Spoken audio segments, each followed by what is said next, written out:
Hello everyone. तो हम लोग देख रहे थे स्टीरियोकेमिस्ट्री।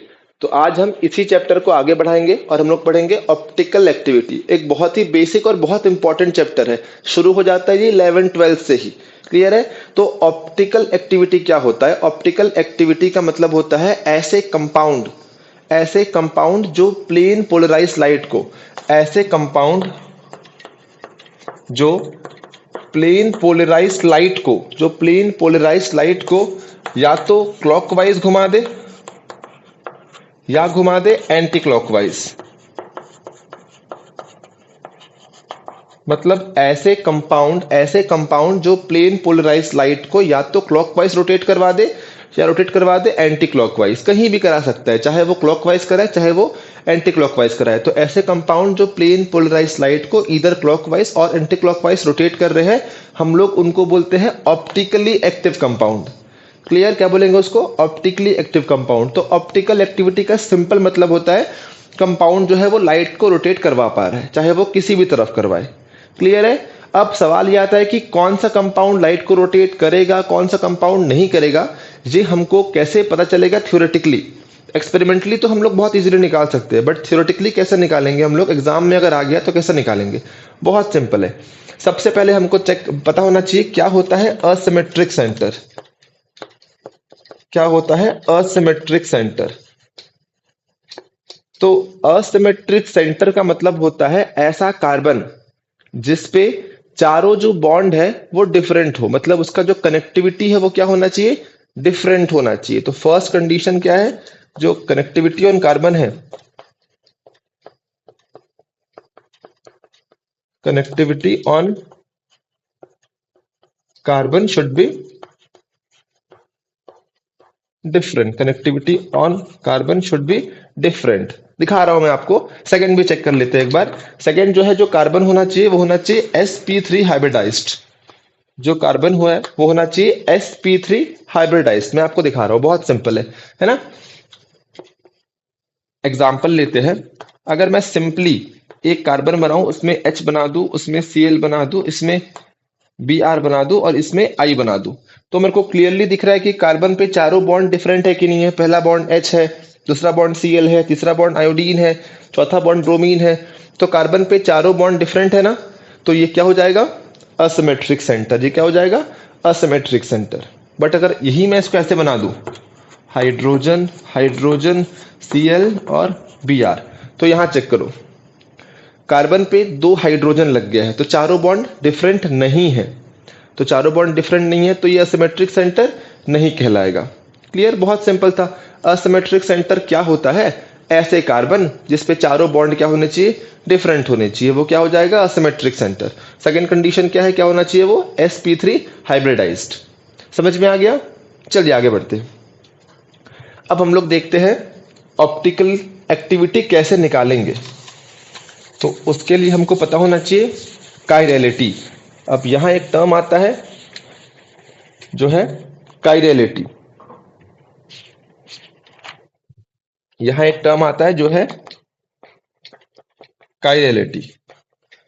काइरलिटी से ही ऑप्टिकल एक्टिविटी निकलता है। अगर कोई कंपाउंड काइरल है मतलब वो ऑप्टिकली एक्टिव है। तो फर्स्ट स्टेटमेंट क्या आएगा? Chiral chirality brings optical activity. Optical activity मतलब अगर कोई कंपाउंड काइरल है तो वो क्या होगा? ऑप्टिकली एक्टिव होगा। और कोई कंपाउंड काइरल नहीं है तो वो ऑप्टिकली एक्टिव नहीं होगा। क्लियर है? अब चेक करना है हमको कि कोई कंपाउंड काइरल है या नहीं। हम लोग कैसे जानेंगे? क्लियर? तो उसका बहुत सिंपल तरीका मैं आप लोग को दिखा रहा हूं।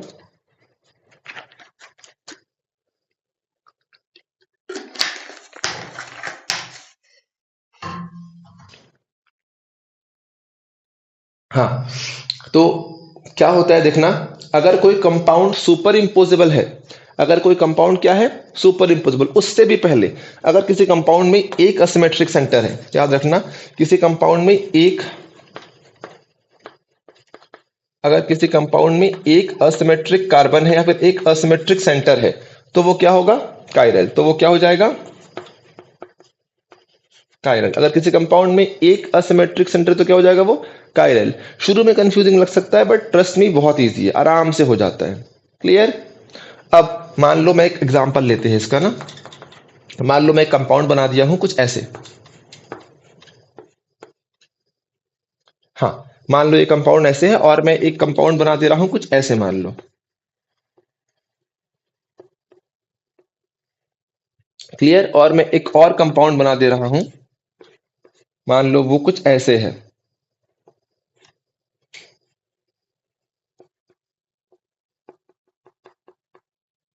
हाँ, अब चेक करना है। चेक करो, यहां पर कार्बन के साथ क्या लगा हुआ है, दो एच। तो असिमेट्रिक कार्बन का कंडीशन क्या है, चारों बॉन्ड क्या होने चाहिए, डिफरेंट। बट यहां पर दो बॉन्ड सेम आ गया ना, मतलब यहां पर ये असिमेट्रिक कार्बन नहीं है। वैसे ही यहां पर भी दो ठन एच होगा तो ये भी असिमेट्रिक कार्बन नहीं है। वैसे ही यहां भी दो एच होगा तो ये भी असिमेट्रिक नहीं है। तो सब जगह यहां पर दो दो एच है, तो यहां पर एक भी असिमेट्रिक कार्बन नहीं है। अगर यहां पर एक भी असिमेट्रिक कार्बन नहीं है मतलब यहां पर एक भी कायरल कार्बन नहीं है, तो यहां पे क्या आएगा, नो कायरल कार्बन। अगर यहां पर एक भी कायरल कार्बन नहीं है तो कायरलिटी से क्या आता है, ऑप्टिकल एक्टिविटी। अगर यहां पर एक भी कायरल कार्बन नहीं है तो ये क्या हो जाएगा, ऑप्टिकली इनएक्टिव। समझ में आया। तो बहुत सिंपल है, आपको सिर्फ देखना है कंपाउंड में एक कायरल कार्बन है कि नहीं। अगर कंपाउंड में एक कायरल कार्बन निकल गया तो वो क्या है, ऑप्टिकली एक्टिव। एक से ज्यादा अगर आता है तो फिर एक दो कंडीशन हमको और देखना पड़ता है। बट अगर कंपाउंड में सिर्फ एक कायरल कार्बन है तो क्या होगा, वो ऑप्टिकली एक्टिव। क्लियर है। चलो देखो यहां चेक करेंगे। अगर मैं सिंपली इसको देखूं तो मेरे को यहां पर दिख रहा है H, है ना। तो एक तरफ क्या है, CH3, एक तरफ क्या है, H है। एक तरफ क्या है, CH3, लेकिन एक तरफ क्या है, H है। बट यहाँ पे क्या है, CH2। यहाँ पे भी क्या है, CH2। इसके नेक्स्ट में क्या है, CH2। इसके नेक्स्ट में भी क्या है, CH2। इसके नेक्स्ट में क्या है, CH2। इसके भी नेक्स्ट में क्या है, CH2। देख रहे हो। तो यहाँ पर ये दो तो डिफरेंट है, बट उसके अलावा जो ये वाला और ये वाला बॉन्ड है वो सेम हुआ कि नहीं हुआ। नेक्स्ट में, इसके नेक्स्ट में क्या है, CH2 CH2 CH2 CH2 CH2 CH2, same हुआ कि नहीं हुआ। मतलब यहां पर भी एक भी कायरल कार्बन नहीं है, मतलब यहां भी क्या है, एक भी कायरल कार्बन नहीं है। समझ में आ रहा है, यहां पर एक भी कायरल कार्बन नहीं है, तो ये भी क्या होगा, ऑप्टिकली इनएक्टिव। समझ में आया। यहां चेक करो, यहां तो क्लियर दिख रहा है कि ये CH3 है, ये CH3 है, दोनों सेम हो गया ना। कायरल कार्बन के लिए चारों बॉन्ड डिफरेंट होने चाहिए कंपाउंड में किसी भी एक कार्बन का, लेकिन यहां पे CH3 है, CH दोनों सेम हो गया ना। तो यहां पर भी एक भी कायरल कार्बन नहीं है, तो ये भी क्या हो जाएगा, ऑप्टिकली इनएक्टिव। समझ में आया। ऑप्टिकल एक्टिविटी निकल कैसे रहा है। चलो आगे एक दो एग्जाम्पल और देखते हैं।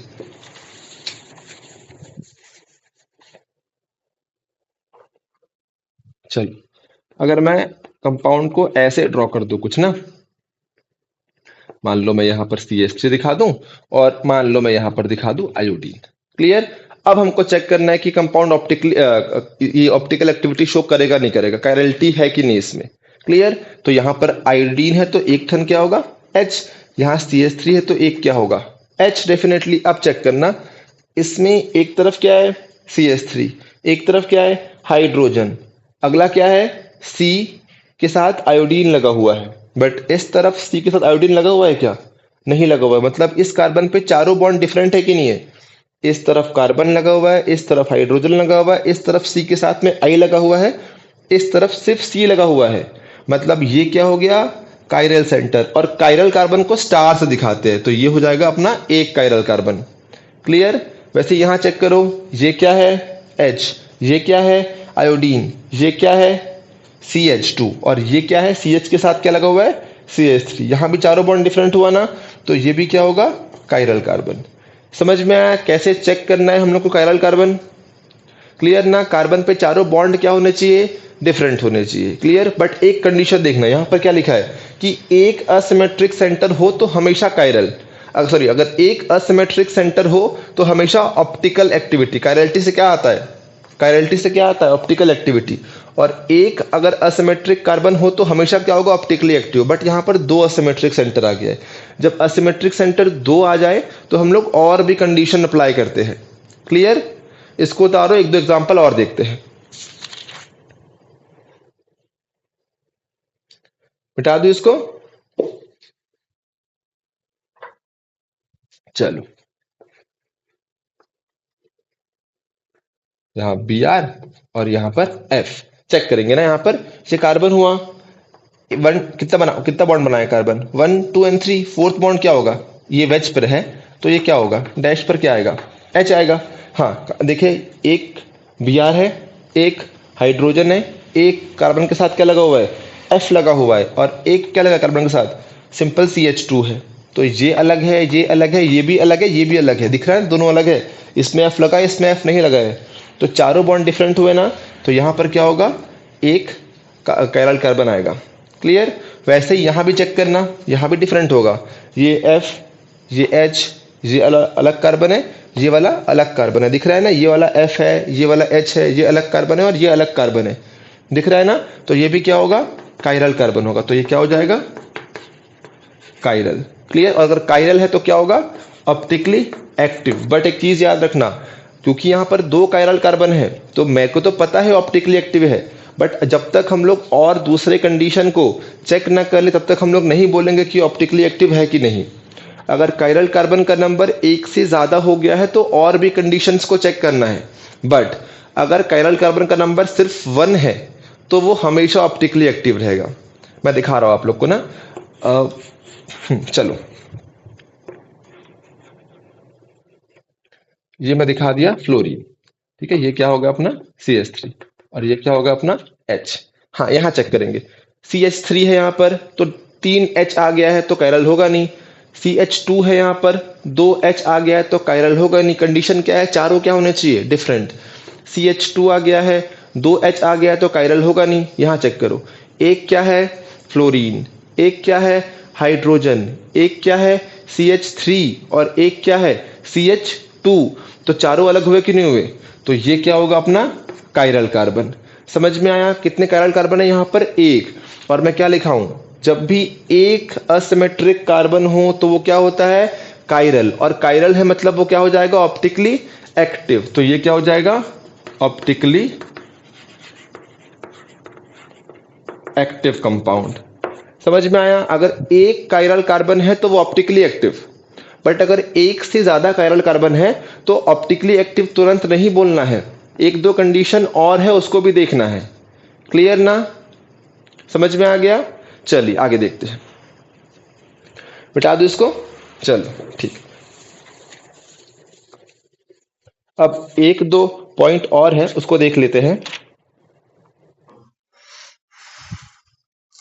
पहला, अगर कोई भी कंपाउंड अपने मिरर इमेज पे नॉन सुपर इम्पोजेबल हो जाए, मतलब non superimposable to their image, तो वो होता है कायरल। अब चिंता मत करना, नॉन सुपर इम्पोजेबल क्या है मैं पढ़ाऊंगा इस लेक्चर में आगे। और अगर वो हो जाए superimposable to their mirror image, तो फिर वो क्या होगा, अकायरल। क्या हो जाएगा वो, अकायरल। क्लियर? अगर वो नॉन सुपर इम्पोजेबल है तो क्या होगा, कायरल। अगर वो सुपर इम्पोजेबल है तो क्या होगा, अकायरल। अब देखो हम लोग 11th में क्या पढ़ते हैं, जैसे कि ये मेरा ये हाथ हो गया है ना, मैं अगर इसको ऐसे रख दिया तो मेरे को पता है कि ये हाथ और ये हाथ आपस में क्या है, मिरर इमेज है कि नहीं है। ये हाथ और ये हाथ आपस में क्या है, मिरर इमेज है ना। बट अगर मैं इस हाथ के ऊपर इस हाथ को रख दूं तो क्या सुपर इम्पोज किया, मतलब पूरा ढका क्या, नहीं, क्योंकि मेरा थंब इस तरफ है और यहाँ थंब इस तरफ है। अलग आया कि नहीं आया, तो इसी को बोलते हैं non super imposable mirror image. तो अगर कंपाउंड अपने मिरर इमेज पे नॉन सुपर इम्पोजेबल है तो क्या होगा वो, कायरल। और अगर कंपाउंड अपने मिरर इमेज पे सुपर इम्पोजेबल है तो क्या होगा वो, अकायरल। इतना क्लियर है? चलो आगे देखते हैं, इसको मिटाता हूं मैं। करते हैं। तो हम लोग क्या देखे अब तक, चलिए शुरू करते हैं। मिटा दिया मैं। हम लोग अब तक क्या देखे कि ऑप्टिकल एक्टिव कहां से होता है? कायरलिटी से। और कायरलिटी का कंडीशन हम लोग क्या देखे कि अगर वो नॉन सुपर इम्पोजेबल हो गया तो कायरल, सुपर इम्पोजेबल हो गया तो अकायरल। अब चेक करना है क्या होता है सुपर इम्पोजेबल और क्या होता है नॉन सुपर इम्पोजेबल। ठीक है, तो मैं यहां पर लिख रहा हूं नॉन सुपर इम्पोजेबल। क्लियर? देखना, बहुत ध्यान से देखना। आप लेक्चर को देखते जाओगे तो आपको समझ में आते जाएगा, लास्ट तक आते आते आपको पूरा कंसेप्ट समझ में आ जाएगा। बहुत सिंपल है। ठीक है, नॉन सुपर इम्पोजेबल के लिए क्या देखना पड़ता है? पहला तो देखो नॉन सुपर इम्पोजेबल क्या होता है। मेरा दोनों हाथ है, दोनों हाथ को एक के ऊपर एक रख दूंगा तो क्लियरली दिख रहा है कि सुपर इम्पोज नहीं किया। ये मेरा थंब यहाँ है और एक थंब मेरा कहाँ है? यहाँ है, तो दोनों उल्टा है ना, तो ये हो गया non super imposable mirror image. हम लोग को क्या क्या देखना है इसमें, सुनना ध्यान से। अगर किसी भी कंपाउंड में प्लेन ऑफ सिमेट्री प्रेजेंट है या फिर प्लेन ऑफ सिमेट्री नहीं है, सेंटर ऑफ सिमेट्री नहीं है, improper axis of symmetry, improper axis of symmetry नहीं है। अगर किसी कंपाउंड में प्लेन ऑफ सिमेट्री नहीं है, सेंटर ऑफ सिमेट्री नहीं है, इम्प्रॉपर एक्सेस ऑफ सिमेट्री नहीं है, तो वो कंपाउंड क्या होगा? Non superimposable. क्लियर? अगर किसी कंपाउंड में plane of symmetry, centre of symmetry, improper axis symmetry, ये तीनों अगर नहीं है तो वो क्या हो जाएगा? Non super imposable. और अगर इन तीनों में से कोई एक भी है तो क्या हो जाएगा? Super imposable. क्लियर? चलो देखते, एक दो एग्जाम्पल देखते हैं हम लोग इसका कैसे होगा। मैं जो बनाया था डायग्राम उसी को देखते हैं। यहाँ मैं लिख रहा हूँ CH3 और लेट मैं वेज पे ही बनाता हूँ, यहाँ पे लिख दिया मैं F। तो हमको क्लियरली दिख रहा है यहाँ पर एक कायरल कार्बन है, हम लोग अभी ऐसा एग्जांपल करके आए हैं, और एक कायरल कार्बन यहाँ पर है। क्लियर? हाँ, यहाँ पर कायरल कार्बन कितना हो गया? 2। अब चेक करेंगे क्या यहाँ पर प्लेन ऑफ सिमेट्री है। अब देखना क्या होता है प्लेन ऑफ सिमेट्री। इन दो को ही देखना, इसको नहीं देखोगे तो भी हो जाएगा। इन दो को ही देखना, इसको देखे बिना भी काम चल जाता है। प्लेन ऑफ सिमेट्री का मतलब है कंपाउंड से कहीं पर भी प्लेन डालो, कंपाउंड से कहीं पर भी एक प्लेन डालो और देखो क्या प्लेन कंपाउंड को दो बराबर हिस्सों में काट रहा है कि नहीं काट रहा। फॉर एग्जांपल देखो, मैं अगर इसमें यहां से प्लेन डाल दूं, है ना, ऐसे एक प्लेन डाल दूं, तो प्लेन के इस तरफ क्या है? CH2 CH2, प्लेन के इस तरफ क्या है? CH3 और F। अलग अलग हुआ कि नहीं हुआ? समझ में आया कि नहीं आया? मैं अगर ऐसे प्लेन डाल दूं तो जो प्लेन के इस तरफ है और जो प्लेन के इस तरफ है वो अलग अलग हुआ ना, मतलब ऐसे में तो कोई प्लेन ऑफ सिमेट्री नहीं है। और कंपाउंड को हर तरीके से काट कर देखना है। क्लियर? अब देखो, अगर मैं एक प्लेन को ऐसे डाल दूं, एक प्लेन को ऐसे डाल दूं, तो एक प्लेन को ऐसे डाल दिया तो क्लियरली दिख रहा है कि इसके ऊपर में क्या है? CH3 है, इसके ऊपर में क्या है? फ्लोरीन है। मतलब दो बराबर हिस्सों में बटा क्या? नहीं बटा ना। तो अगर दो बराबर हिस्सों में नहीं बट रहा है मतलब उसमें प्लेन ऑफ सिमेट्री नहीं है, मतलब इसमें कहीं पर भी प्लेन ऑफ सिमेट्री नहीं है। क्लियर? अब चेक करो सेंटर ऑफ सिमेट्री क्या होता है। सिंपल मतलब है मॉलिक्यूल के सेंटर में एक पॉइंट डालो। इस मान लो सेंटर में एक पॉइंट डाल दिया, सेंटर के ऊपर जाओ, अगर ऊपर जाने पर कुछ चीज मिल रहा है, सेम कहाँ मिलना चाहिए? नीचे आने पर। मॉलिक्यूल के राइट में जाने पर कुछ मिल रहा है तो सेम कहाँ मिलना चाहिए? लेफ्ट में आने पर। मॉलिक्यूल के ऐसे को अगर कुछ मिल रहा है तो सेम उसके उल्टा भी क्या होना चाहिए? ऐसे मिलना चाहिए। अगर ऐसा कंडीशन हो रहा है तो क्या बोलेंगे उसको हम लोग? सेंटर ऑफ सिमेट्री है। इन सब को मैं और पढ़ाऊंगा डिटेल में जब हम लोग पढ़ेंगे पॉइंट ग्रुप, लेकिन हमको सिर्फ यहां पर काम चलाना है नॉन सुपर इम्पोजेबल से। ठीक है, तो इतना डिटेल में पढ़ने की जरूरत नहीं है। यहां पर हम लोग पढ़ेंगे इसको डिटेल में जब पढ़ेंगे पॉइंट ग्रुप। अगर आप पॉइंट ग्रुप पढ़ के आएंगे तो फिर ये और क्लियर हो जाएगा। क्लियर? हाँ, तो देखो मैं अगर सेंटर पॉइंट ले रहा हूं तो क्लियरली दिख रहा है कि यहां पर क्या है? CH3 है, यहां पर CH3 नहीं है, मतलब यहां पर सेंटर ऑफ सिमेट्री भी नहीं है। तो अगर यहां पर प्लेन ऑफ सिमेट्री भी नहीं है, सेंटर ऑफ सिमेट्री भी नहीं है, प्लेन ऑफ सिमेट्री भी नहीं है, सेंटर ऑफ सिमेट्री भी नहीं है, इसको देखना ही नहीं है, तो हमारा मॉलिक्यूल क्या हो जाएगा? Non super imposable. क्या हो जाएगा? Non super imposable. और अगर कंपाउंड नॉन सुपर इम्पोजेबल है तो वो क्या हो जाएगा? कायरल। क्या हो जाता है? कायरल। और अगर कंपाउंड नॉन सुपर इम्पोजेबल है मतलब कायरल है तो वो क्या हो जाएगा? Optically active. थोड़ा बहुत समझ में आया? बहुत सिंपल है। जब मैं लास्ट में 4-5 एग्जांपल के थ्रू कराऊंगा तो बहुत सिंपली समझ में आएगा। क्लियर? चलो ठीक है, इसको उतारो, आगे देखते हैं। अब मैं एक और एग्जांपल ले रहा हूं इसका। वो एग्जांपल होगा, देखेंगे हम लोग। यहां मैं ले लूंगा CH3। ठीक है, यहां मैं क्या ले लूंगा CH3, और कहां का क्या लेंगे, यहां भी लेंगे CH3 और यहां भी क्या लेंगे CH3। क्लियर। तो सबसे पहले हमें क्या देखता हूं कि इसमें असिमेट्रिक कार्बन है कि नहीं है, कायरल कार्बन है कि नहीं है। तो मेरे को दिखना चाहिए क्लियरली, इस तरफ CH3 है तो यहां पे डेफिनेटली क्या होगा H, CH3 एक, H2। इसके इस तरफ क्या है CH2 CH3, इस तरफ भी क्या है CH2 CH3, इसके इस तरफ CH2 CH3, इसके इस तरफ CH2 CH3। मतलब क्लियरली दिख रहा है कि यहां पर एक भी कायरल कार्बन नहीं है। सबको दिख रहा है ना, यहां पर एक भी कायरल कार्बन नहीं है। मतलब ये कायरल कार्बन अगर नहीं है तो हम लोग नॉन सुपर इम्पोजेबल तक जाएंगे ही नहीं। अगर कायरल कार्बन नहीं है तो हम लोग को मतलब ही नहीं है इतना दूर जाने का। कायरल कार्बन नहीं है तो ये डेफिनेटली क्या हो जाएगा, ऑप्टिकली इनएक्टिव। थोड़ा बहुत समझ में आ रहा है क्या कर रहे हैं हम लोग, क्लियर ना। चलो वेरी गुड, एक दो एग्जांपल और देख के ट्राई करते हैं, समझ में आपको आता है कि नहीं आता। यहां में ले लिया CH3, और वैसे तो इसको ऐसे नहीं देखते, वैसे इसको ऐसे नहीं देखते हैं, मैं चैप्टर के आगे पढ़ाऊंगा कैसे देखते हैं इसको। ठीक है, बट अभी के लिए फिलहाल काम चल जाएगा इससे। वैसे इसको ऐसे नहीं देखते हैं, ठीक है, जिसको मैं करा रहा हूं उसको ऐसे नहीं देखते हैं, बट आगे काम चल जाएगा, बट आगे मैं समझा दूंगा कैसे देखते हैं इसको। हाँ, ये हो गया। देखो कैसे होता है, क्लियरली दिख रहा है कि यहाँ एक क्या है CH3 है, यहाँ पे क्या है हाइड्रोजन है, यहाँ पे CH3 है, यहाँ पे क्या है हाइड्रोजन है। चेक करो कायरल कार्बन है कि नहीं है। कार्बन का एक क्या है CH3, दूसरा क्या है H, यहाँ पे क्या है CH2, यहाँ पे भी क्या है CH2, यहाँ पे क्या है CH2, लेकिन यहाँ पे क्या है CH CH3। डिफरेंट हुआ कि नहीं हुआ, मतलब इस कार्बन का चारों वैलेंसी क्या है डिफरेंट, तो ये क्या होगा हमारा कायरल कार्बन। समझ में आया कि नहीं आया, वेरी गुड। अब चेक करेंगे इस वाले कार्बन को, यहाँ भी सेम, ये CH3 है ये H है, CH2 CH2 तो सेम है, बट यहाँ चेक करो, यहाँ पर CH CH3 है और यहाँ पर क्या है CH2 है, तो ये क्या हो जाएगा कायरल कार्बन। हमको सिर्फ चेक करना है कार्बन का चारों वैलेंसी अलग है कि नहीं है। तो यहाँ पर दो दिख गया कायरल कार्बन, बस। अब एक कंडीशन तो सेटिस्फाई हो गया, कायरल कार्बन तो है। अब वो चेक करना है कहीं वो नॉन सुपर इम्पोजेबल या फिर सुपर इम्पोजेबल तो नहीं है।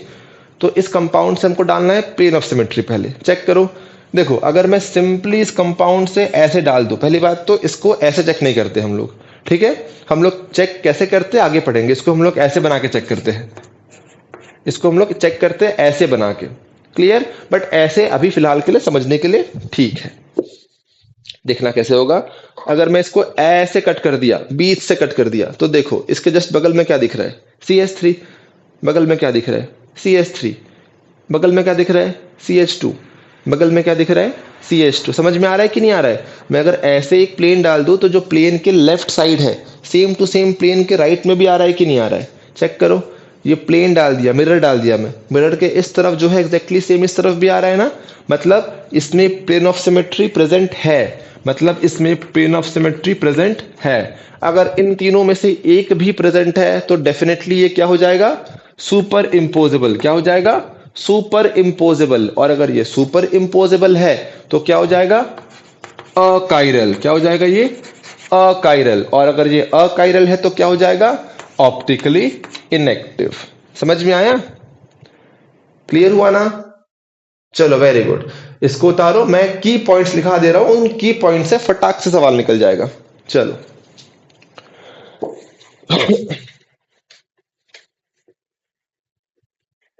दो से तीन की पॉइंट्स को याद रखोगे तो आपसे ऑप्टिकल एक्टिविटी आराम से बन जाएगा। दिखा रहा हूं मैं ना, देखना ध्यान से। हेडिंग क्या डाल दिया मैं, ऑप्टिकल एक्टिविटी। क्या क्या चीज देखना है, सबसे पहले आपको देखना है कि कायरल कार्बन है कि नहीं है, कायरल कार्बन है कि नहीं है, क्लियर। कायरल कार्बन नहीं है तो ऑटोमेटिकली क्या हो जाएगा ऑप्टिकली इनएक्टिव। कायरल कार्बन है तो फिर क्या चेक करोगे आप सेकंड, कि कंपाउंड नॉन सुपर इम्पोजेबल है या फिर कंपाउंड जो है वो सुपर इम्पोजेबल है। बस ये तीन चीज चेक करना है खाली आपको, जितना लंबा मैं लेक्चर पढ़ाया हूं अभी तक का, उसमें सिर्फ तीन चीज चेक करना है आपको। पहला कि कंपाउंड में कायरल कार्बन है कि नहीं। कंपाउंड में कायरल कार्बन नहीं हुआ तो वहीं रुक जाना है, वो ऑप्टिकली इनएक्टिव होगा। क्लियर। सेकेंड, कंपाउंड में अगर कायरल कार्बन है तो फिर चेक करना है कि नॉन सुपर इम्पोजेबल है कि सुपर इम्पोजेबल है। अगर वो नॉन सुपर इम्पोजेबल है, और इसका कंडीशन क्या है, plane of symmetry, centre of symmetry नहीं होना चाहिए। अगर कंपाउंड में कायरल कार्बन है और प्लेन ऑफ सिमेट्री नहीं है और सेंटर ऑफ सिमेट्री भी नहीं है, तो वो क्या होगा, नॉन सुपर इम्पोजेबल। और ऐसे कंपाउंड्स क्या हो जाएंगे, ऑप्टिकली एक्टिव। क्लियर। लेकिन अगर कंपाउंड में कायरल कार्बन है बट वो सुपर इम्पोजेबल है, मतलब उसमें या तो प्लेन ऑफ सिमेट्री या फिर सेंटर ऑफ सिमेट्री प्रेजेंट है, मतलब कंपाउंड में कायरल कार्बन तो है बट या तो प्लेन ऑफ सिमेट्री प्रेजेंट है या प्रेजेंट है सेंटर ऑफ सिमेट्री, तो ऐसे कंपाउंड क्या हो जाते हैं, ऑप्टिकली इनएक्टिव। शायद समझ में आ गया होगा। सिर्फ तीन पॉइंट देखना है आपको, बहुत कुछ देखने का आवश्यकता नहीं है आपको। सिंपल देखना है कि ऑप्टिकली कायरल कार्बन है कि नहीं है। कायरल कार्बन नहीं है तो ऑप्टिकली इनएक्टिव, और कायरल कार्बन है तो फिर कहाँ देखना है, कंपाउंड आपका नॉन सुपर इम्पोजेबल है या कंपाउंड आपका सुपर इम्पोजेबल है। समझ में आ गया। एक दो एग्जाम्पल मैं और दिखा रहा हूं क्योंकि थोड़ा सा कंफ्यूजिंग है। एक दो एग्जाम्पल मैं और दिखाऊंगा, उससे पूरा क्लियर हो जाएगा आपको। ठीक है, चलो देखो एग्जाम्पल लेते हैं ना। दो एग्जाम्पल ले रहा हूं मैं।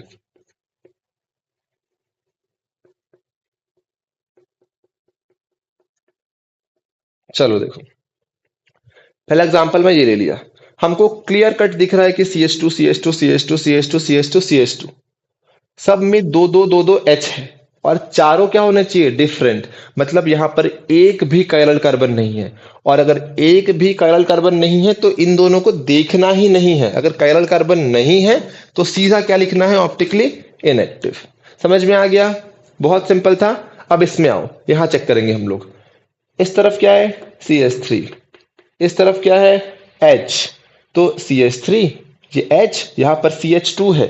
इसके बाजू में देखना है, इस कार्बन को चेक कर रहा हूं मैं। CH3 लगा हुआ है, H लगा हुआ है, CH2 लगा हुआ है, CH लगा हुआ है। दिख रहा है ना, यहां पर क्या होगा, H। तो ये चारों अलग हुए कि नहीं हुए, ये CH3 हुआ, ये H हुआ, ये CH2 हुआ, ये CH हुआ। चारों अलग हुआ ना, चारों अलग हुआ तो क्या होगा, ये कायरल कार्बन। जैसे ही कायरल कार्बन आ गया, अब हमको इन दोनों को भी चेक करना पड़ेगा। क्लियर। बट फिलहाल यहां देखते हैं। देखो यहां भी CH3 है, H है, CH2 है, ये भी क्या हो जाएगा, कायरल कार्बन। जैसे ही कायरल कार्बन आया, हमको क्या चेक करना है कि वो कहीं सुपर इम्पोजेबल या फिर नॉन सुपर इम्पोजेबल तो नहीं है। क्लियर। कंडीशन क्या है, पहले क्या चेक करोगे, प्लेन ऑफ सिमेट्री। अब देखो ये गलती मत करना कि ऐसे प्लेन पास कर दो। पहली बात तो ऐसे प्लेन पास ही नहीं होता, ठीक है, बताऊंगा मैं कैसे प्लेन पास होता है। बट मान लो आप लोग ऐसे प्लेन पास कर दे रहे हो, तब भी देखो ये CH3 अबव द प्लेन है, वेज पे है, और ये CH3 कहाँ है, डैश पे है। तो हमको जो ऊपर मिल रहा है एग्जैक्टली सेम नीचे नहीं मिल रहा, क्योंकि यहाँ पे CH3 अबव द प्लेन है और यहाँ पर CH3 कैसे है, बिलो द प्लेन। तो अगर मैं ऐसे कट कर दूंगा तो जो ऊपर है वो एग्जैक्टली सेम नीचे नहीं है। क्लियर ना।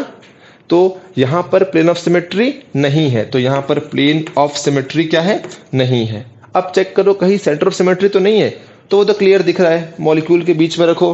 CH3 इस तरफ आ रहा है क्या, CH3 इस तरफ आ रहा है, नहीं आ रहा है, मतलब यहां सेंटर ऑफ सिमेट्री भी नहीं है। तो अगर प्लेन ऑफ सिमेट्री और सेंटर ऑफ सिमेट्री दोनों नहीं है, तो ये कंपाउंड क्या हो जाएगा, ऑप्टिकली एक्टिव। समझ में आया। अब क्लियर हुआ कि नहीं हुआ। पहले क्या चेक करना है, कायरल कार्बन है कि नहीं। कायरल कार्बन अगर नहीं है तो सब कुछ रोक दो और सीधा क्या लिख दो, ऑप्टिकली इनएक्टिव। कायरल कार्बन है तो क्या लिखोगे कि फिर क्या चेक करना है, सुपर इम्पोजेबल है कि नॉन सुपर इम्पोजेबल है। अगर नॉन सुपर इम्पोजेबल है तो क्या लिखोगे, ऑप्टिकली एक्टिव। अगर सुपर इम्पोजेबल है तो क्या लिखोगे, ऑप्टिकली इनएक्टिव। समझ में आ गया। ये पूरा कहानी था आपका ऑप्टिकली एक्टिव कंपाउंड का, जो लाइट को घुमा सकते हैं इधर क्लॉक और एंटी क्लॉक। क्लियर। चलिए इतना काफी है, इसको उतारिए, आगे बढ़ते हैं।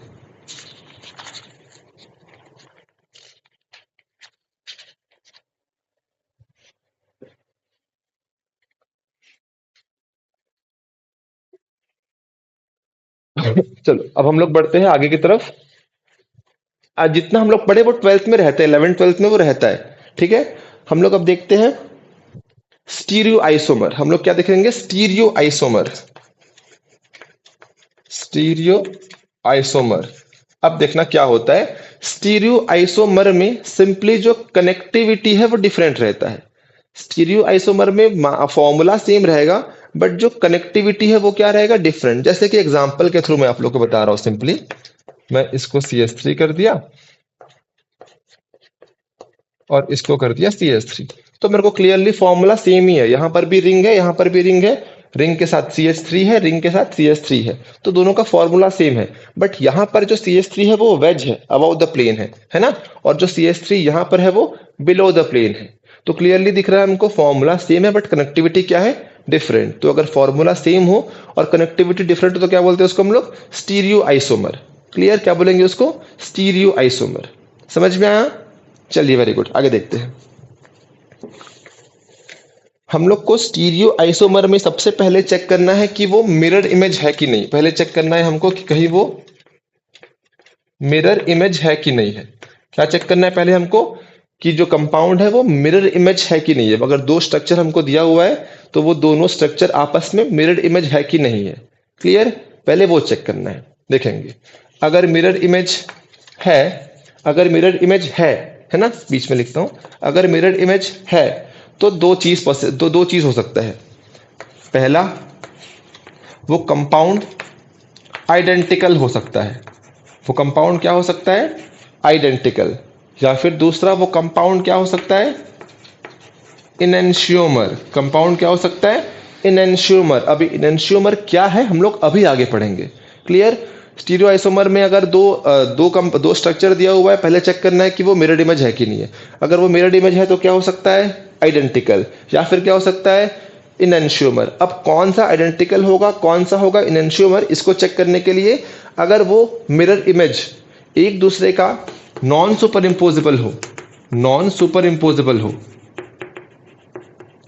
अगर वो हो नॉन सुपर इम्पोजिबल, अगर मिरर इमेज जो है वो नॉन सुपर इम्पोजिबल हो तो क्या होता है? इनेंशियोमर। बट वही अगर वो सुपर इम्पोजिबल हो जाए, अगर वही वो सुपर इम्पोजिबल हो जाए तो क्या हो जाएगा? वो आइडेंटिकल। और सुपर इम्पोजिबल और ये कैसे निकलता है हम लोग अभी देख कर आए हैं। क्लियर? और अगर वो मिरर इमेज नहीं हो तो फिर तो इतना कुछ करने का जरूरत ही नहीं है। अगर वो मिरर इमेज नहीं हो तो सिंपली वो क्या हो जाता है? डायास्टीरियोमर। क्या हो जाता है वो? डायास्टीरियोमर्स। तो क्या हो जाएगा वो? डायास्टीरियोमर्स। क्लियर है? एक और चीज, इनेंशियोमर्स का हम लोग आर एंड एस निकालते हैं। इनेंशियोमर्स का हम लोग क्या निकालते हैं? R and S. Clear? Enantiomer हमेशा दो होगा, एक आर और एक एस। अगर एक इनेंशियोमर आर है तो दूसरा क्या होना चाहिए? एस। और अगर एक एस है तो दूसरा क्या होना चाहिए? आर। लेकिन डायास्टीरियोमर का हम लोग क्या निकालते हैं?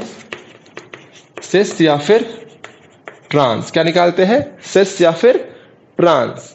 इसी को हम लोग बोलते हैं जियोमेट्रिकल आइसोमर्स। डायास्टीरियोमर्स को ही हम लोग क्या बोलते हैं? Geometrical, geometrical isomers. I hope आपको दिख रहा होगा, वरना मेरे बात सुनकर लिख सकते हो आप। अगर मिरर इमेज नहीं है तो वो क्या होगा? डायास्टीरियोमर्स। और क्या निकालेंगे उसका? Cis trans. और इसी को क्या बोलते हैं? Geometrical isomers. तो आजकल बहुत एक ट्रेंड में सवाल आता है, find the number of optical isomers या ज्योमेट्रिकल आइसोमर्स या स्टीरियो आइसोमर्स। क्लियर? हम लोग पढ़ेंगे उसको आगे लेक्चर में। इतना क्लियर हुआ? तो अगर मिरर इमेज है तो या तो वो आइडेंटिकल होगा या क्या होगा? इनेंशियोमर। अगर वो सुपर इम्पोजिबल है तो क्या होगा? आइडेंटिकल। अगर वो सुपर इम्पोजिबल नहीं है तो क्या होगा? इनेंशियोमर। और अगर मिरर इमेज ही नहीं है तो क्या होगा? वो सिस ट्रांस होगा। क्लियर? क्या होगा? वो डायास्टीरियोमर्स। समझ में आ गया इतना? चलो इसको उतारो, आगे देखते हैं हम लोग इनेंशियोमर आइडेंटिकल क्या होता है। चलो ठीक है। आइडेंटिकल का मतलब सेम।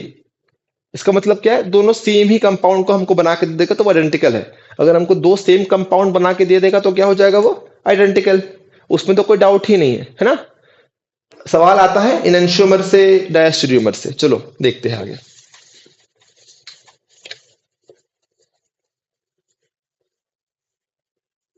बहुत सिंपल है। हम लोग लास्ट में जब पूरा कंक्लूड करेंगे तो सब कुछ बहुत ही इजीली समझ में आ जाएगा आपको। ठीक है? हम लोग देखते हैं इनेंशियोमर।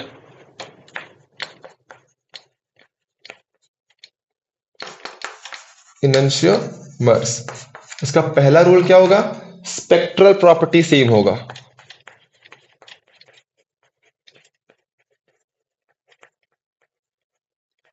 स्पेक्ट्रल प्रॉपर्टी सेम होगा। देखो इनएंशियोमर्स मतलब दो स्ट्रक्चर दे के पूछेगा बताओ वो क्या है ना? तो दोनों स्ट्रक्चर का स्पेक्ट्रल प्रॉपर्टी क्या होगा? सेम। मतलब दोनों स्ट्रक्चर जो है वो ऑप्टिकली एक्टिव होंगे। क्लियर? दोनों स्ट्रक्चर क्या होंगे? ऑप्टिकली एक्टिव, दोनों लाइट को घुमाएंगे। इस कारण क्या लिखा गया? Spectral property same. दोनों लाइट को घुमा रहे हैं ना, तो प्रॉपर्टी सेम हुआ ना, तो क्या होगा? Spectral property same. इतना क्लियर? सेकंड देखना क्या होता है। सेकंड है physical and chemical property same. Physical and chemical property same.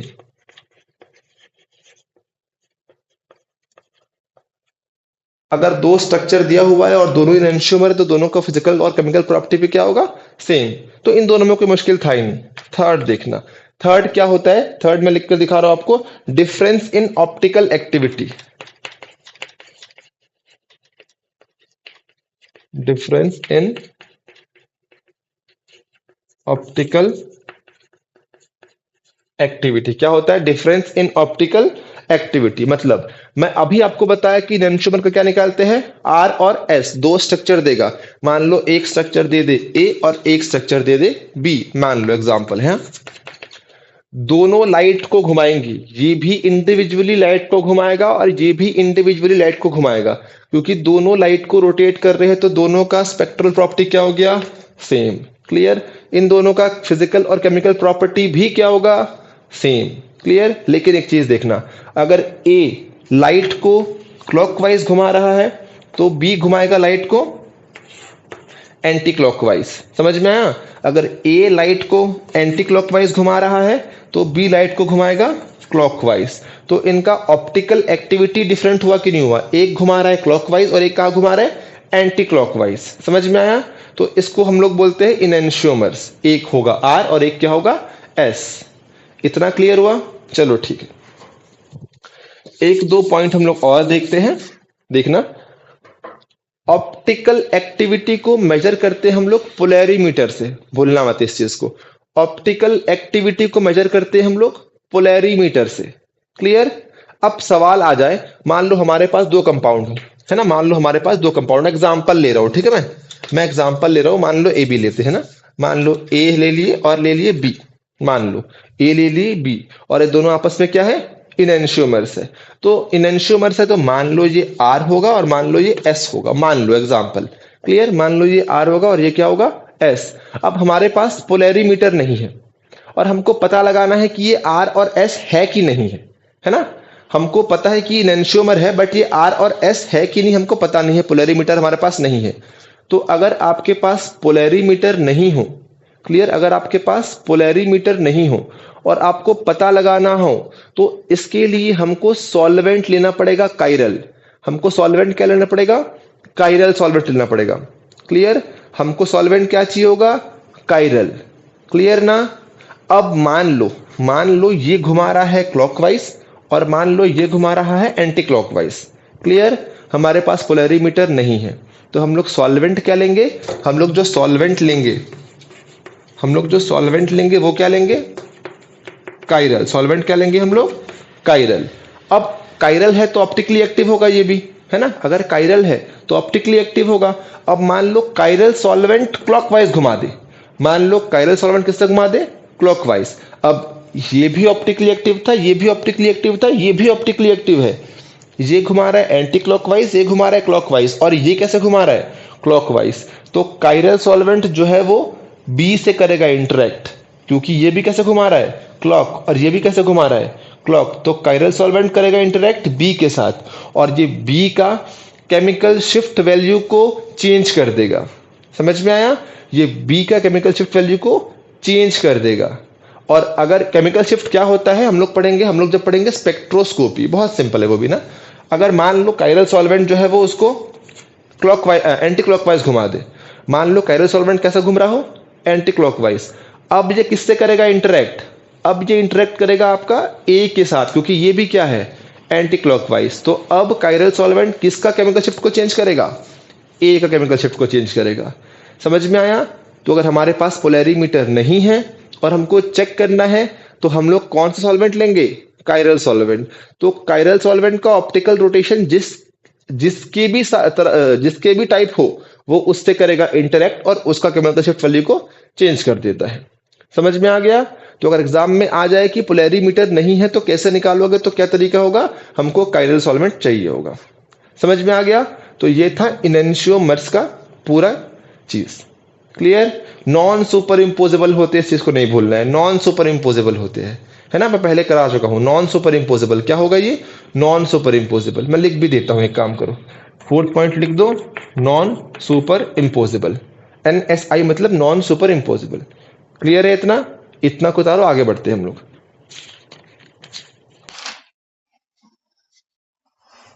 हो गया? चलो ठीक। इनेंशियोमर का R और S निकलता है, मैं बता चुका हूं। क्लियर? इनेंशियोमर्स हो गया। अब क्या आ गया? डायास्टीरियोमर्स। ये इजी है बहुत ना। अब क्या आ गया? डायास्टीरियोमर्स। क्या आ गया हमारा? डायास्टीरियोमर्स। हम देखिए कि मिरर इमेज नहीं होगा, सिस ट्रांस आएगा। ठीक, क्या आएगा? सिस और ट्रांस आएगा। तो मैं सीधा एग्जांपल लिख के करा रहा हूं, ठीक है? सीधा मैं करा रहा हूं एग्जांपल लिख के जिसमें सिस हो और ट्रांस हो। फॉर एग्जांपल देखते हैं, यहां मान लो क्लोरीन है ना? मान लो क्लोरीन है और यहां पर है हमारा CH3। और मान लो एक और कंपाउंड में ले लिया ऐसा, यहां पे क्लोरीन है और यहां पे क्या आ गया? CH3।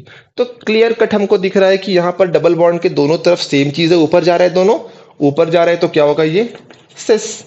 और ये कहां आ रहा है? नीचे आ रहा है, तो ये क्या हो जाएगा? ट्रांस। क्लियर? सबको दिख रहा है ना? ये ऊपर है तो क्या होगा? सिस। नीचे है तो क्या होगा? ट्रांस। अब हमको दिख रहा है कि मिरर इमेज नहीं है। अगर मैं इसको उठा के ऐसे रखूंगा तो ये नीचे हो जा रहा है ना? तो मिरर इमेज नहीं होगा ये। क्लियर? तो ये सिस है और ये क्या है? ट्रांस। तो अगर सिस ट्रांस है तो क्या होगा? वो डायास्टीरियोमर। डायास्टीरियोमर को देखना बहुत आसान है, डबल बॉन्ड से हम लोग देख सकते हैं डायास्टीरियोमर्स को, कोई डिफिकल्टी नहीं होता। ये ऊपर जा रहा है दोनों, ये वाला ग्रुप ऊपर, ये भी ऊपर, तो क्या होगा? सिस। ये नीचे जा रहा है, ये ऊपर जा रहा है, तो क्या होगा? ट्रांस। आप चाहो तो नंबरिंग करके भी कर सकते हो, बट यहां क्लियरली दिख रहा है तो कोई मुश्किल नहीं है। तो ये सिस होगा और वो क्या होगा आपस में, और ये क्या होगा? ट्रांस। क्लियर है? बहुत सिंपल था। एक और एग्जांपल हम लोग लेते हैं सिस और ट्रांस का, देखते हैं। चलो, ये हो गया H, ये हो गया Br, और ये हो गया Cl, ये हो गया H, और यहाँ पे हो गया CH3। और मान लो वो एक और कंपाउंड दे दे, वो ले लेगा, यहाँ पर ले लिया PH, यहाँ पर ले लिया Cl, यहाँ पर ले लिया H, यहाँ पर ले लिया Br है, यहाँ पर है Cl, यहाँ पर है H, हाँ, और यहाँ पर है CH3। अब बताना है कि ये डायास्टीरियोमर है कि इनेंशियोमर है। ठीक है? सबसे पहले हम लोग क्या देखते हैं, चेक करो कि कनेक्टिविटी सेम है कि नहीं। स्टीरियो आइसोमर होने के लिए कनेक्टिविटी सेम होना चाहिए। तो पहले चेक करते कनेक्टिविटी सेम है कि नहीं है ना? कार्बन से क्या लगा हुआ है? PH, Br, H, और यहां ये वाला ग्रुप। कार्बन से क्या लगा हुआ है? PH, Br, H, और ये वाला ग्रुप। दोनों दोनों सेम हुआ कि नहीं? यहां चेक करो, CH3, CH3, Cl यहां भी है, Cl यहां भी है, H यहां है, H यहां है, ऊपर सेम ग्रुप। मतलब कनेक्टिविटी तो सेम है। अगर कनेक्टिविटी सेम है तो ये या तो आइडेंटिकल होगा, या तो इनेंशियोमर होगा, या तो डायस्टीरियोमर होगा। हम लोग देखे हैं कनेक्टिविटी सेम अगर होता है तो वो स्टीरियो आइसोमर होता है। कनेक्टिविटी सेम आ गया तो ये या तो आइडेंटिकल, या इनेंशियोमर, या डायस्टीरियोमर। अब चेक करना है मिरर इमेज है कि नहीं है। क्लियर? बहुत सिंपल तरीका है। यहां पर चेक करो, Br के नीचे क्या है? H, और यहाँ Br के नीचे क्या है? Cl। अलग दिख गया ना? जहां Br के नीचे क्या है? H, और यहाँ क्या है? Br के नीचे Cl। अलग अलग है कि नहीं है? तो ये आपस में मिरर इमेज ही नहीं है। तो अगर ये मिरर इमेज ही नहीं है तो ये आपस में क्या हो जाएंगे? डाया स्टीरियोमर्स। समझ में आया? क्योंकि ये मिरर इमेज ही नहीं है ना। यहाँ पर Br के नीचे क्या है? H, यहाँ पर Br के नीचे क्या है? Cl है। अलग अलग हुआ कि नहीं हुआ? तो ये मिरर इमेज ही नहीं है। अगर ये मिरर इमेज ही नहीं होगा तो क्या होगा? डायास्टीरियोमर्स। समझ में आया डायास्टीरियोमर्स क्या होते हैं? चलिए ठीक। आगे देखते हैं हम लोग, इनैंशियोमर हो गया, डायस्टीरियोमर हो गया। अब आता है मीजो कंपाउंड। अब आता है मीजो कंपाउंड।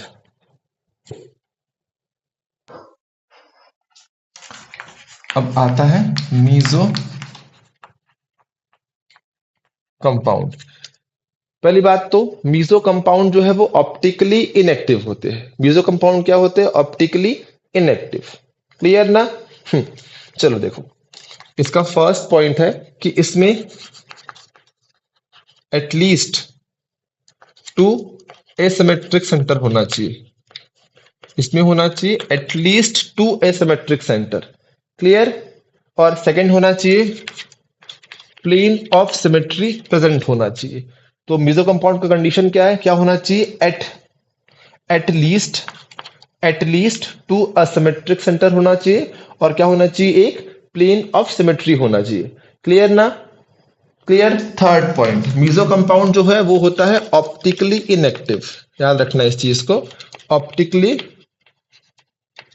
इनएक्टिव होता है। तो अगर 2 असिमेट्रिक सेंटर हुआ, एक प्लेन ऑफ सिमेट्री हुआ, तो वो क्या होगा? मीजो। और वो क्या होगा? Optically inactive.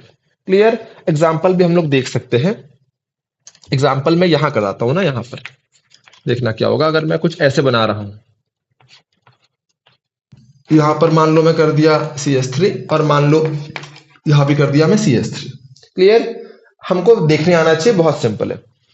Carbon, hydrogen, CH2, CH2, CH2, ये अलग हो गया, तो ये क्या होगा? कायरल कार्बन, असिमेट्रिक सेंटर है ना। यहां चेक करो, CH3, हाइड्रोजन, CH2 यहां है, CH2 यहां भी है, यहां CH2 है, बट यहां पे क्या है? CH3H है ना। तो ये भी क्या होगा? Asymmetric centre. तो क्लियरली दिख रहा है यहां पर कितने असिमेट्रिक सेंटर है? 2 असिमेट्रिक सेंटर है। क्लियर? तो फर्स्ट रूल सेटिस्फाई कर रहा है। सेकंड चेक करो, अगर मैं कंपाउंड को बीच से काट दूं, तो इस तरफ जो आएगा सेम इस तरफ भी आ रहा है कि नहीं आ रहा है? इस प्लेन के जो लेफ्ट में है एग्जैक्टली सेम प्लेन के राइट में है कि नहीं है? है। मतलब इसमें प्लेन ऑफ सिमेट्री भी प्रेजेंट है। कंपाउंड में दो असिमेट्रिक कंपाउंड में 2 असिमेट्रिक सेंटर है, और एक क्या है? Plane of symmetry. तो अगर 2 असिमेट्रिक सेंटर हो और एक हो प्लेन ऑफ सिमेट्री, तो वो कंपाउंड क्या होता है? मीजो। तो ये क्या हो जाएगा? मीजो। और मीजो कंपाउंड क्या होते हैं? Optically inactive. तो ये भी क्या होगा? Optically inactive. समझ में आ गया? बहुत सिंपल था। 2 असिमेट्रिक सेंटर होना चाहिए, एक क्या होना चाहिए? Plane of symmetry. तो क्या हो जाएगा वो? मीजो। और मीजो क्या होता है? Optically inactive. क्लियर ना इतना? लेकिन अब एक चीज देखना, अगर मैं इसी को ना ऐसे दिखा दूं, अगर मैं इसी को ऐसे दिखा दूं, ये CH3 है राइट, और यहां पर डैश पे क्या आएगा? हाइड्रोजन। वैसे यहां पर वेज पर क्या आएगा? हाइड्रोजन। अब चेक करो वापस से, ये असिमेट्रिक सेंटर है, ये भी असिमेट्रिक सेंटर है। तो यहां पर 2 एसिमेट्रिक सेंटर तो है, बट यहां पर प्लेन ऑफ सिमेट्री नहीं है, क्योंकि ये वेज पर है और ये डैश पर है। अगर तुम इसको बीच से काटोगे, तो जो इस तरफ आ रहा है एग्जैक्टली सेम इस तरफ नहीं आ रहा, क्योंकि ये किस पे है? वेज पे है, और ये किस पे है? डैश पे है। तो यहां पर प्लेन ऑफ सिमेट्री नहीं है। अगर प्लेन ऑफ सिमेट्री नहीं है, मतलब ये मीजो कंपाउंड नहीं है, तो ये ऑप्टिकली क्या हो जाएगा? एक्टिव हो जाएगा। इस चीज को याद रखना, वेज डैश को भी देखना है। क्लियर? समझ में आया ना? ये मीजो कंपाउंड नहीं है, ये क्या होगा? Optically active. क्लियर हुआ इतना? क्लियर ना इतना? चलो ठीक है, उतार लो, उसको मिटाता हूं।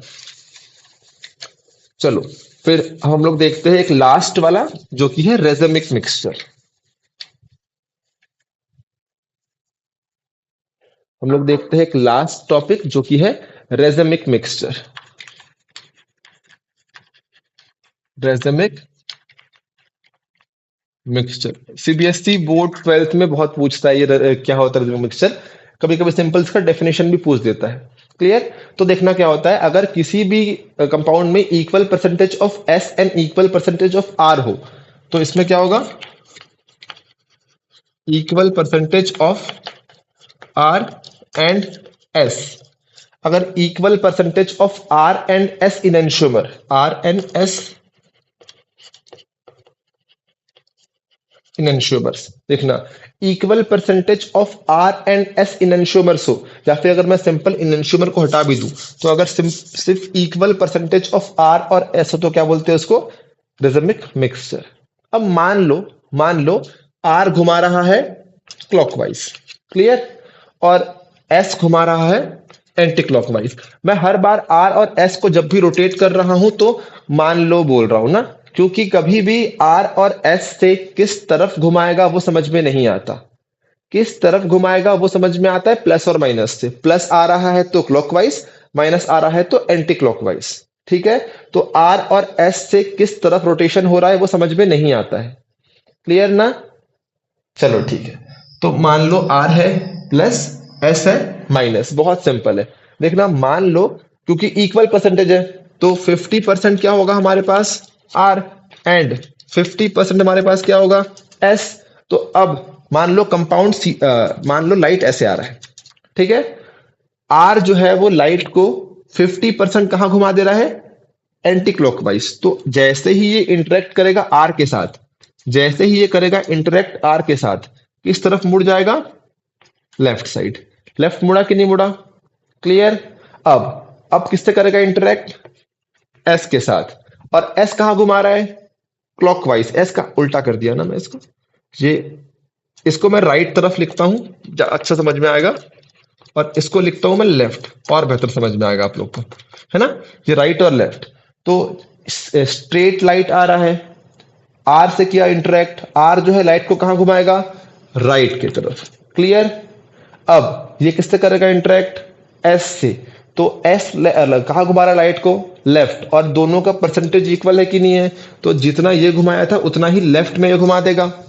समझ में आया कि नहीं आया? मतलब देखो, अगर एक कंपाउंड है उस पर लाइट पड़ा, तो अगर आर वाला इस तरफ घुमा रहा है तो लेफ्ट वाला किस तरफ घुमा रहा है? जस्ट उल्टा घुमा रहा है कि नहीं हो रहा है? मतलब ये राइट में जा रहा है और ये कहां जा रहा है? लेफ्ट में। अगर मैं सीधा खड़े हो जाऊं, है ना, मैं 50% राइट मुड़ू, फिर 50% लेफ्ट मुड़ जाऊं, तो मैं ओवरऑल मूवमेंट क्या हुआ मेरा? जीरो हुआ ना। अगर मैं 50% लेफ्ट मुड़ जा रहा हूं, फिर 50% राइट मुड़ जा रहा हूं, तो मैं जहां था वहीं आया कि नहीं आया? वैसे ही ये भी होता है। 50% राइट में आर मोड़ देगा, 50% लेफ्ट में एस मोड़ देगा, तो दोनों 50% हुआ ना। तो ओवरऑल क्या लाइट किसी तरफ मुड़ रहा है? क्या नहीं मुड़ रहा, ऐसे था ऐसे ही रह गया। क्लियर। तो रेजमिक मिक्सचर में equal percentage of R and S होता है। क्लियर।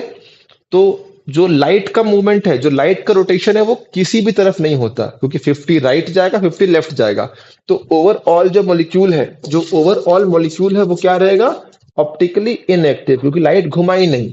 तो ओवरऑल मॉलिक्यूल क्या रहेगा? Optically inactive. समझ में आया? तो ओवरऑल मॉलिक्यूल क्या रहेगा? ऑप्टिकली इनएक्टिव, क्योंकि एक कहां घुमा रहा है? राइट, और दूसरा कहां घुमा रहा है? उतना ही लेफ्ट। तो ओवरऑल क्या होगा? Optically inactive. समझ में आया? तो यहां खत्म हुआ हमारा इनएंशियोमर, ठीक है, डायास्टीरियोमर, मीजो और रेजिमिक। इनएंशियोमर में सिंपली क्या देखना है कि वो सुपर इम्पोजेबल है कि नॉन सुपर इम्पोजेबल है। अगर वो नॉन सुपर इम्पोजेबल है, मतलब उसमें प्लेन ऑफ सिमेट्री नहीं है, सेंटर ऑफ सिमेट्री नहीं है, तो वो इनएंशियोमर होगा। क्लियर। और अगर सुपर इम्पोजेबल हो गया तो क्या हो जाएगा? आइडेंटिकल। फिर देखिए डायास्टीरियोमर, मिरर इमेज नहीं होगा। सेकेंड, सिस ट्रांस निकल जाएगा। फिर देखिए मीजो कंपाउंड, मीजो में दो असिमेट्रिक सेंटर रहेगा और एक प्लेन ऑफ सिमेट्री रहेगा। एग्जाम्पल भी देखे। फिर लास्ट में क्या देखे? Racemic mixture, equal percentage of R and S रहेगा। आर राइट तरफ घुमाएगा, एस जो है वो उतना ही लेफ्ट तरफ घुमाएगा। तो जो ओवरऑल रोटेशन है वो कितना हो गया? 0। तो क्या होगा? वो ऑप्टिकली इनएक्टिव। समझ में आया सभी को? इतना क्लियर है? इतना चलिए इसको उतार लीजिए, आगे देखते हैं। चलो, मैं लेक्चर फिनिश करने वाला था, बट एक और टॉपिक बच गया है, वो है इनएंशियोमेरिक एक्सेस और ऑप्टिकल प्योरिटी। ठीक है, रैंडमली किसी भी एग्जाम में इससे सवाल निकाल देता है वो, और सवाल बहुत अच्छा पूछता है। ठीक है, तो एक बार देख लेते हैं। जो टॉपिक बहुत छोटा सा ही, टॉपिक ज्यादा बड़ा नहीं है। इनएंशियोमेरिक एक्सेस, इसी को क्या बोलते हैं हम लोग? Optical purity. अब देखना, एक्सेस का मतलब क्या होता है? कुछ चीज ज्यादा अमाउंट में हो। अगर कुछ चीज ज्यादा अमाउंट में हो उसको हम लोग क्या बोलते हैं? एक्सेस, फॉर एग्जांपल मान लो एक पर्सन ए है और एक पर्सन बी है, क्लियर। और इन दोनों को मिला के मान लो इन दोनों को मिला के मैं 100 बॉल दे रहा हूं। मतलब मैं ए और बी को मिला के कितना बॉल दे रहा हूं? 100 बॉल दे रहा हूं, क्लियर। इन 100 बॉल में से 30 बॉल दिया ए को और 70 बॉल दिया मान लो बी को, क्लियर। अब बताओ ज्यादा बॉल किसको दे रहा हूं मैं? बी को दे रहा हूं, है ना, क्लियर दिख रहा है। और बी को कितना बॉल जब मैं दे रहा हूं ज्यादा, तो बी को मैं दे रहा हूं ए से कितना बॉल ज्यादा, क्लियरली दिख रहा है 70 माइनस 30, कितना बॉल दे रहा हूं ज्यादा? 40। तो इसी को बोलेंगे हम लोग इनएंशियोमेरिक एक्सिस। अगर एक मॉलिक्यूल में आर भी है और एस भी है, मान लो एक मॉलिक्यूल में आर भी है और क्या है, एस भी हो। एक मॉलिक्यूल में आर भी हो और एस भी हो। आर मान लो 30% है और एस मान लो कितना परसेंट है, 70% है। तो एक्सेस में कौन है? क्लियरली दिख रहा है एक्सेस में कौन है, एस। और कितना एक्सेस में कैसे निकालेंगे? 70 माइनस 30, मतलब 40% क्या होगा, इनएंशियोमेरिक एक्सेस। 40% क्या होगा, इनएंशियोमेरिक एक्सेस। किसका होगा? एस का होगा। समझ में आया? तो जो चीज ज्यादा हो उसको निकालना होता है इनएंशियोमेरिक एक्सेस, और इसी को बोलते हैं ऑप्टिकल प्योरिटी। क्लियर हुआ? सिंपल फॉर्मूला होता है, मैं दिखा रहा हूं आप लोग को। सिंपल फॉर्मूला होता है इनएंशियोमेरिक एक्सेस इक्वल्स टू होता है, अभी हम लोग करें भी, मेजर माइनस माइनर। हम लोग देखे भी, हम लोग 70 माइनस 30 कर दिए, तो जो चीज मेजर में है माइनस जो चीज माइनर में है, क्लियर। ये होता है इनएंशियोमेरिक एक्सेस। समझ में आ गया? चलिए, वेरी गुड। अब देखते हैं हम लोग क्या क्या चीज है ना। अब इसमें आता है पहला ऑप्टिकल रोटेशन। पहला पॉइंट टॉपिक क्या आता है इसमें? Optical rotation, clear. वेट, मैं पानी पी लेता हूं फिर स्टार्ट करते हैं।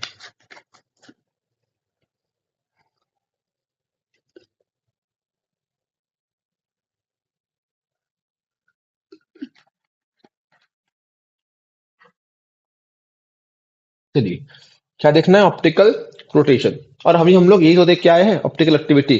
तो कोई कंपाउंड लाइट को रोटेट कर दे रहा है तो वो क्या होगा? Optical rotation. कोई कंपाउंड लाइट को रोटेट कर दे, चाहे वो क्लॉकवाइज करे चाहे वो एंटी क्लॉकवाइज करे, क्या होगा? वो ऑप्टिकल रोटेशन। हमको ये चीज पता होता है, क्लियर ना। अब इंपॉर्टेंट ये है कि अगर कोई लाइट को रोटेट कर रहा है तो वो किस एंगल पे रोटेट करेगा, ये डिपेंड करता है कुछ कुछ चीजों पे, क्लियर। अगर कोई लाइट को क्लॉकवाइज या लाइट को एंटी क्लॉकवाइज रोटेट कर रहा है तो उसको क्या बोलते हैं हम लोग? Optical rotation. और किस एंगल पर रोटेट कर रहा है वो डिपेंड करता है कुछ फैक्टर्स पे, क्लियर। तो मैं उसको लिखने वाला हूं यहां पर, क्लियर ना। तो मैं सिंपल अगर लिखूंगा तो इसको बोलते हैं rotation of plane polarised light by optically active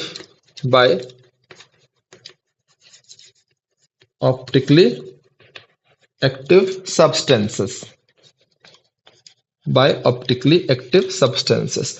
optically active substance light को रोटेट कर देंगे तो क्या होगा? वो ऑप्टिकल रोटेशन। ये तो हम लोग को पता है, क्लियर। इंपॉर्टेंट क्या है? किस एंगल पर रोटेट कर रहा है वो, क्लियर ना। तो आगे मैं लिखता हूं यहां पर angle through which light rotates, लिखता हूं मैं angle through which light rotates. किस एंगल पे रोटेशन हो रहा है वो डिपेंड करता है किन चीजों पे लिख रहा हूं मैं। यही एग्जाम में पूछता है। ऑप्टिकल रोटेशन तो सबको पता है, लाइट को घुमा देगा तो वो ऑप्टिकल रोटेशन होगा, बट किस एंगल पे लाइट को घुमा रहा है वही एग्जाम में पूछेगा स्टेटमेंट दे करके कि किन किन फैक्टर पे डिपेंड करता है, क्लियर। तो पहला फैक्टर होगा वेव लेंथ, फिर होगा पाथ लेंथ। पहला फैक्टर क्या होगा? लिख रहा हूं मैं यहां पर पाथ लेंथ। पहला फैक्टर क्या होगा? Path length, clear. जो सेकंड फैक्टर होगा वो क्या होगा? Wave length.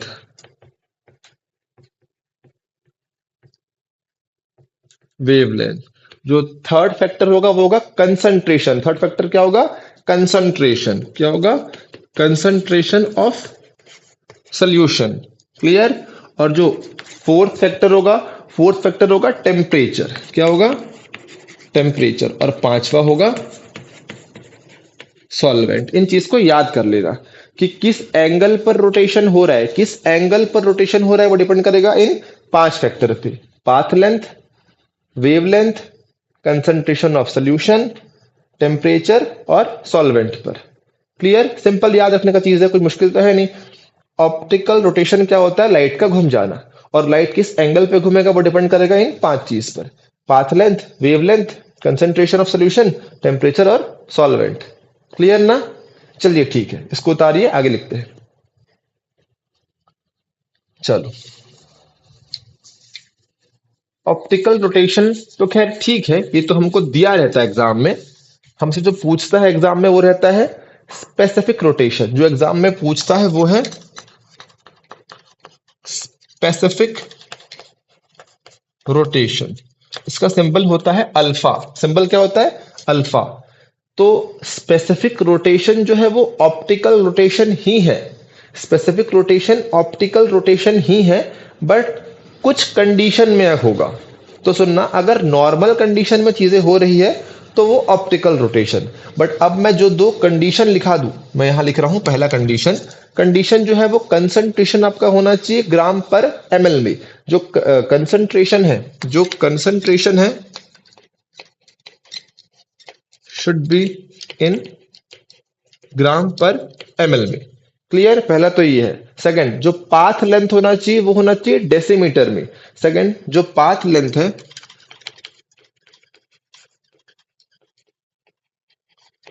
जो पाथ लेंथ है वो किसमें होना चाहिए? डेसीमीटर में। क्लियर, मतलब डीएम में होना चाहिए। बस, अगर इन दो कंडीशन में रोटेशन हो जाए तो क्या बोलेंगे उसको? Specific rotation. और अगर इन दोनों कंडीशन के बिना रोटेशन हो तो क्या बोलेंगे उसको? Simply optical rotation. समझ में आया?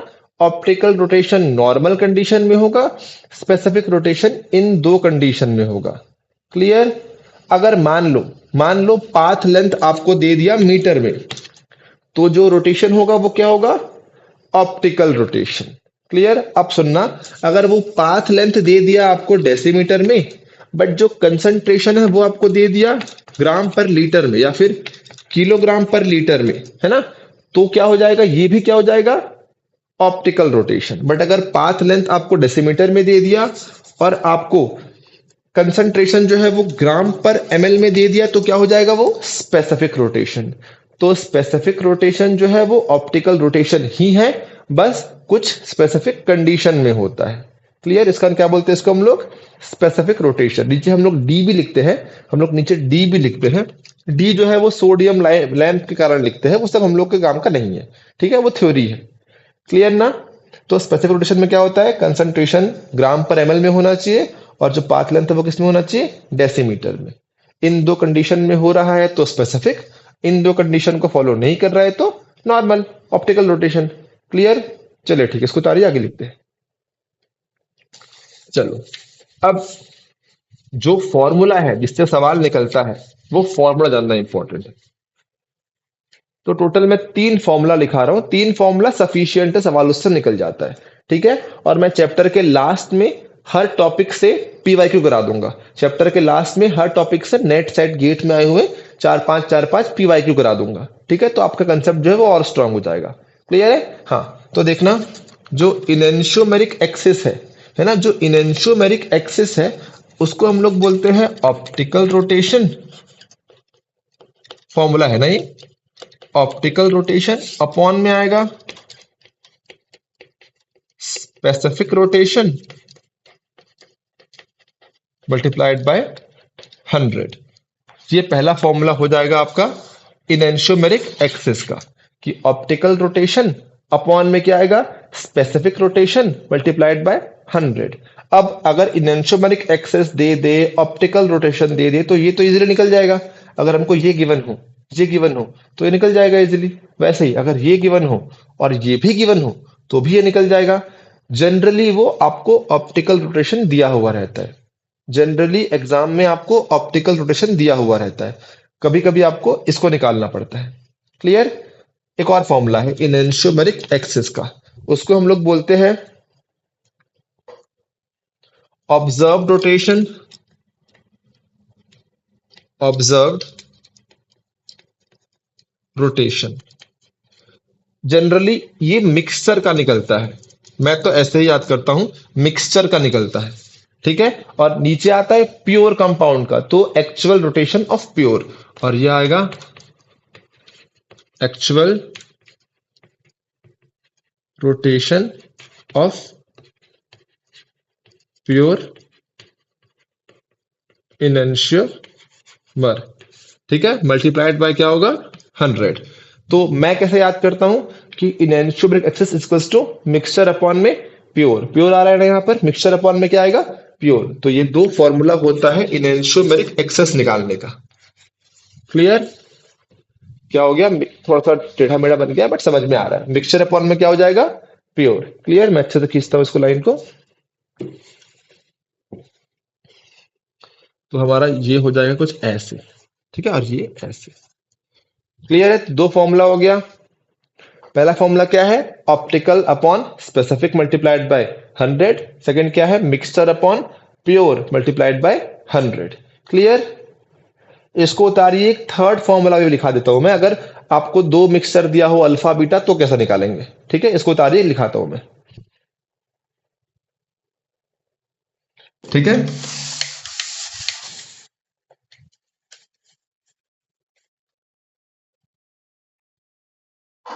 देखो फॉर्मूला अगर आ गया स्पेसिफिक, मैं इसको एस आर लिख दूं, स्पेसिफिक रोटेशन ऑफ मिक्सचर। मैं लिख रहा हूं इसको specific rotation of mixture. Mixture में मान लो अल्फा है और बीटा है। क्लियर? तो कैसे होगा, specific rotation of alpha isomer into ना percentage of alpha isomer. Clear? Specific rotation of alpha isomer into percentage of alpha isomer. Clear? Plus specific rotation of beta isomer into percentage of beta isomer. समझ में आया? Specific rotation of mixture is equals to क्या है, specific rotation of alpha isomer into percentage of alpha isomer plus specific rotation of beta isomer into percentage of beta isomer. समझ में आ गया? Clear है? चलो एक एग्जांपल मैं करा देता हूं ताकि तो आप लोग को थोड़ा बहुत जो डाउट रह रहा है वो क्लियर हो जाए। ठीक है, मैं एक क्वेश्चन लिखता हूं यहां पर देख करके, फिर आप लोग को उसका आंसर करवा दूंगा। चलो क्वेश्चन क्या है देखते हैं। क्वेश्चन बोला है, हाँ क्वेश्चन है देखो, an aqueous solution of optically pure compound of concentration in 100 milligram पर ml। कंसंट्रेशन क्या बोल दिया है वो, 100 मिलीग्राम पर ml। ठीक है, फिर बोल दिया है of water are measured in a quartz tube of 5 centimetre long. 5 centimetre मतलब क्या दिया है, पाथ लेंथ दिया है। तो क्या दिया है, पाथ लेंथ कितना दिया है, 5 सेंटीमीटर। पाथ लेंथ दिया है 5 सेंटीमीटर। ठीक है, फिर क्या बोल रहा है सवाल में, वॉज 30 डिग्री। मतलब जो रोटेशन है, जो रोटेशन है, जो रोटेशन है वो कितना दे रखा है, -30। एक काम करते हैं, इसके लिए मैं एक अलग से लेक्चर बना दूंगा जिसमें मैं 4 से 5 आपको सवाल कर दूंगा। ऐसे में समझ में नहीं आएगा आपको, मैं 4-5 सवाल बोर्ड पर लिख करके सॉल्व करा दूंगा उसको, उससे आपको हो जाएगा क्लियर।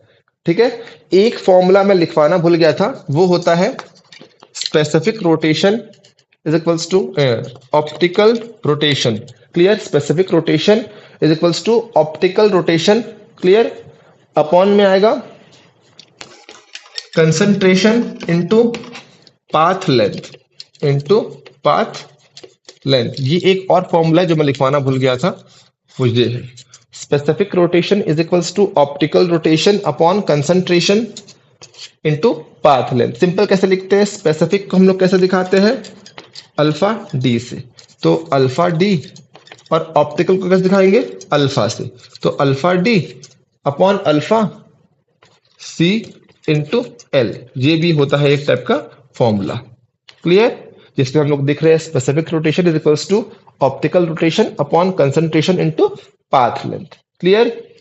अगर आपको लग रहा है कि इसके सवाल सॉल्व कैसे होंगे तो मैं डोंट वरी, मैं एक छोटा सा लेक्चर में 4-5 सवाल जो है पीवाईक्यू है उनको सॉल्व करा दूंगा इस टॉपिक का, इन इंस्ट्रूमेंट एक्सेस ऑप्टिकल प्योरिटी का। क्लियर? तो आपको और क्लैरिटी आ जाएगा। समझ में आ गया? क्लियर? चलो वेरी गुड, इतना काफी है आज के लिए। अगर इस चैप्टर से, इस लेक्चर से आपको कुछ भी समझ में आया हो तो प्लीज अपने उन दोस्तों को शेयर करो जो केमिस्ट्री पढ़ रहे हैं। ठीक है? अगर आपको लगा हो कि लेक्चर यूजफुल है तो प्लीज शेयर द लेक्चर। और अगर आपको इस लेक्चर में कुछ डाउट आ रहा है तो प्लीज कमेंट में पूछिए, मैं कमेंट में ही आपके डाउट को क्लियर करने का पूरा ट्राई करूंगा। ठीक है? Thank you.